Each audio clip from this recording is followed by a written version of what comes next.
Arus balik dari Pulau Jawa ke Pulau Bali mulai ramai guna mengantisipasi masuknya bahan berbahaya serta kendaraan curian ke Bali saat arus balik Lebaran ini. Pengamanan di Pelabuhan Gilimanuk dipertebal. Sepeda motor dan mobil pribadi mendominasi isian kapal saat sandar di dermaga Pelabuhan Gilimanuk hari ini. Ramainya arus balik Lebaran dari Pulau Jawa ke Pulau Bali disikapi serius Polres Jembrana Bali. Untuk mengantisipasi masuknya kendaraan curian, bahan berbahaya seperti narkoba dan bahan peledak, senjata tajam, dan juga senjata api saat arus balik ini, pengamanan di Pelabuhan Gilimanuk diperketat.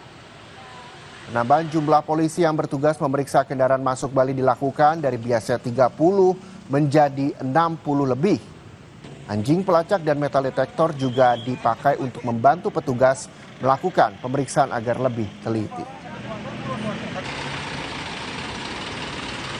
Kita antisipasi barang-barang yang yang tidak kita inginkan terjadi seperti narkoba, kemudian bahan peledak, senjata api, senjata tajam, dan seterusnya. Ini menjadi prioritas kita untuk itu masuk kali. Selanjutnya, Saudara, Pelabuhan Ketapang di Banyuwangi, Jawa Timur ini dipadati arus balik pemudik dengan tujuan Pelabuhan Gilimanuk, Jembrana, Bali.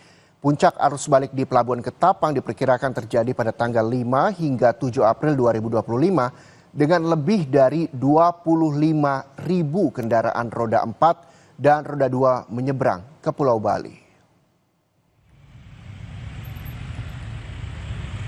Para pemudik memilih perjalanan lebih awal kembali ke Pulau Bali untuk menghindari kepadatan saat puncak arus balik. Sama seperti saat arus mudik, PT ASDP Indonesia Ferry juga menerapkan pembelian tiket secara online sehingga kepadatan di pelabuhan lebih bisa ditekan. Untuk menghindari kepadatan kendaraan pemudik menumpuk ke arah pelabuhan, sudah tersedia lokasi-lokasi penampungan, baik di Pelabuhan Ketapang maupun di Gilimanuk.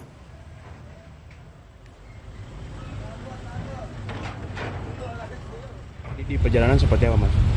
Ramai atau gimana? Udah sepi sih.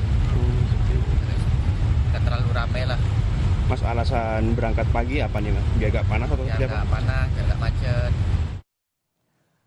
Airnav Indonesia cabang Makassar di Sulawesi Selatan memastikan penerbangan berjalan dengan baik di tengah lonjakan pergerakan pesawat angkutan Lebaran. Airnav cabang Makassar Air Traffic Service Center memastikan kelancaran dan keselamatan penerbangan. Sebagai pengatur lalu lintas udara bagian timur, Airnav telah menerapkan strategi khusus di tengah peningkatan penerbangan selama angkutan Lebaran, termasuk pengoperasian posko angkutan Lebaran dan peningkatan kesiapan operasional dengan mengoptimalkan sistem navigasi dan komunikasi. Airnav Makassar telah mencatat 230 pergerakan pesawat per hari atau meningkat 4,2% dibanding periode angkutan Lebaran tahun sebelumnya. Jumlah ini merupakan yang tertinggi selama periode angkutan Lebaran tahun ini. Tiap harinya kami memberikan pelayanan kurang lebih 190 sampai dengan 200 pergerakan dalam sehari untuk overflying yang melintas wilayah udara Indonesia. Dan juga untuk di Airnav Indonesia cabang MATS khususnya Bandara Sultan Hasanuddin kami melayani kurang lebih sekitar rata-rata per hari sekitar 230 pergerakan. Itu meningkat, Pak, jumlah pergerakan itu dibanding tahun lalu. Untuk angkutan Lebaran tahun ini meningkat berkisar 4,2%. Selanjutnya, Saudara, saya akan mengajak Anda untuk memantau langsung arus balik Lebaran dari sejumlah daerah, yaitu di Bandara Sultan Hasanuddin, Sulawesi Selatan, dan juga di Pelabuhan Bakauheni, Lampung. Kita ke Bandara Sultan Hasanuddin terlebih dahulu, Saudara. Sudah ada jurnalis Kompas TV, Linda Wirawan, dan juga juru kamera Arif Tirtana di sana. Linda, apakah arus balik sudah terlihat siang ini? Bagaimana kondisinya di sana? Baik, selamat siang Reza dan juga saudara. Kalau di Bandara Sultan Hasanuddin Makassar, arus balik terhitung setelah 1 hari setelah Lebaran Idul Fitri 2025. Dan kalau kita melihat dari data yang diberikan oleh pihak manajemen Bandara Sultan Hasanuddin bahwa memang setiap harinya setelah Hari Raya Idul Fitri, jumlah penumpang terus bertambah. Dan diprediksi puncak arus balik di tahun 2025 ini akan jatuh pada 5 April besok. Dan kalau kita melihat memang dari data pihak manajemen bandara bahwa untuk di tanggal kemarin 3 April 2025 ada sebanyak 161 penerbangan dengan total 23.371 penumpang. Kalau kita melihat dengan proyeksi rencana di hari ini tanggal 4 April 2025 memang ada peningkatan, yaitu ada sebanyak 200 proyeksi penerbangan dengan total 26.794 penumpang, dan ini diprediksi akan terus meningkat hingga besok puncak arus balik 2025. Sedangkan untuk rata-rata pergerakan penumpang harian adalah sebanyak 26.648, baik itu penumpang kedatangan ataupun yang berangkat selama masa arus mudik, dengan tujuan favorit selama masa ini saudara yaitu ke Jakarta, Surabaya, Kendari dan juga Balikpapan. Total sejauh ini sejak masa arus mudik berlangsung sejak tanggal 21 Maret 2025 hingga hari ini 4 April 2025 ada sebanyak 2.848 pergerakan pesawat dan 373.073 jumlah penumpang pesawat. Reza. Ya, Linda, adakah imbauan yang perlu diperhatikan oleh para penumpang begitu yang akan melakukan perjalanan di arus balik ini? Baik, untuk imbauan selalu disampaikan dari pihak Bandara Sultan Hasanuddin kepada para calon penumpang untuk memperhatikan yang namanya pola 321. Pola 321 ini yaitu memperhatikan 3 jam sebelum waktu keberangkatan diharapkan calon penumpang sudah berada di bandara, 2 jam sebelumnya diharapkan penumpang sudah melakukan check-in, dan 1 jam sebelum penerbangan penumpang dipastikan harus berada di ruang tunggu seperti itu. Selain itu antisipasi juga dilakukan dari pihak manajemen bandara untuk berjaga ketika adanya lonjakan penumpang selama masa arus mudik dengan membangun posko angkutan Lebaran Idul Fitri 2025. Kalau di tahun-tahun sebelumnya Reza dan juga saudara, posko dibangun hanya 1 yaitu di area keberangkatan, tapi di tahun 2025 ini dibangun 2 posko angkutan Lebaran, baik itu 1 di area keberangkatan dan 1 di area kedatangan, sehingga bisa diakses oleh baik itu penumpang yang ingin berangkat atau penumpang yang tiba di Bandara Sultan Hasanuddin.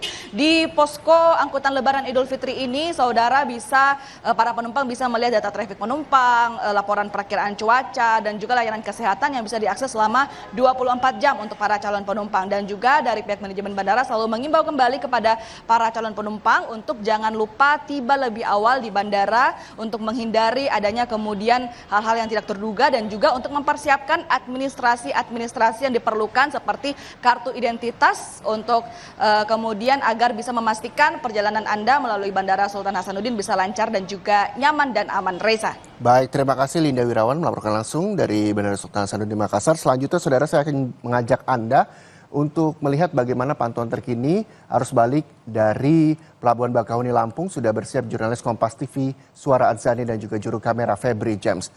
Suara, bagaimana kondisi arus balik di sana? Apakah sudah terlihat begitu padat di sana bagi masyarakat yang akan melakukan arus balik hari ini? Ya, pemudik memang sudah mulai memadati Pelabuhan Bakahuni, tapi sampai di Jumat siang ini terpantau ramai lancar begitu ya. Meskipun memang jika dibandingkan dari Jumat pagi ini ada peningkatan kendaraan dan peningkatan penumpang di Jumat siang ini. Tetapi masih terpantau lengang begitu, tidak ada antrian yang cukup panjang hingga di pintu masuk pelabuhan. Dan kemudian memang tercatat dari data ASDP ini per hari ini sebanyak 87.000 penumpang yang sudah melakukan penyeberangan dari Pulau Sumatera menuju Pulau Jawa. Ini termasuk dari 78.000 menggunakan kendaraan, kemudian 9.000 orang pejalan kaki begitu. Memang di sini sudah mulai adanya peningkatan begitu ya, dari beberapa hari setelah Lebaran ini terhitung yang paling angkanya paling tinggi begitu. Dan memang ini memasuki puncak arus balik, ini akan lebih ada lonjakan penumpang lagi ini di hari Sabtu dan hari Minggu. besok ini akan menjadi puncak arus balik di Pelabuhan Bakauheni. Tetapi untuk per hari ini memang sudah sebanyak 9.000 kendaraan sepeda motor dan kemudian 12.000 kendaraan roda 4. Artinya jika dibandingkan beberapa hari lalu ini sudah ada peningkatan tetapi masih terurai atau masih lengang begitu, tidak adanya kantong parkir yang penuh, kemudian antrian juga masih terpantau lengang begitu. Jika kami pantau di siang ini memang sudah ada peningkatan kendaraan mulai memasuki kantong parkir, kemudian beberapa penumpang pejalan kaki yang menggunakan bis kemudian berhenti di dermaga, kemudian akan menuju dermaga dan memasuki kapal, ini sudah terlihat semakin banyak begitu di siang ini. Tetapi memang beberapa penumpang bahkan mayoritas ini memilih melakukan penyeberangan di malam hari dibandingkan pagi menuju siang. Dikarenakan mereka beralasan menghindari panas dan artinya memang di peningkatan kendaraan atau peningkatan penumpang ini lebih tinggi itu jika berada di malam hari. Dan memang prediksinya besok Sabtu malam dan Minggu malam ini akan menjadi puncak arus balik. Dan beberapa yang diimbau oleh ASDP ini adanya cuaca buruk. Tetapi memang menurut BMKG ini tidak akan ada cuaca ekstrim. Beberapa hari ke belakang memang di Pelabuhan Bakauheni ini hujan mengguyur pelabuhan, artinya memang beberapa kapal ini sempat tertunda untuk melakukan penyeberangan dan ASDP sudah menyiapkan beberapa fasilitas untuk penumpang menunggu agar nyaman begitu dan kantong parkir yang banyak agar tidak adanya penumpukan di satu dermaga. Karena ini 7 dermaga sudah dioperasikan oleh ASDP keseluruhan dan 31 kapal juga sudah dioperasikan untuk melakukan penyeberangan. Baik, terima kasih. Suara Azani melaporkan langsung dari Pelabuhan Bakauheni Lampung. Sebelumnya juga ada Linda Wirawan dari Bandara Sultan Hasanuddin Makassar, Sulawesi Selatan. Selamat kembali bertugas teman-teman, tetap jaga kesehatan.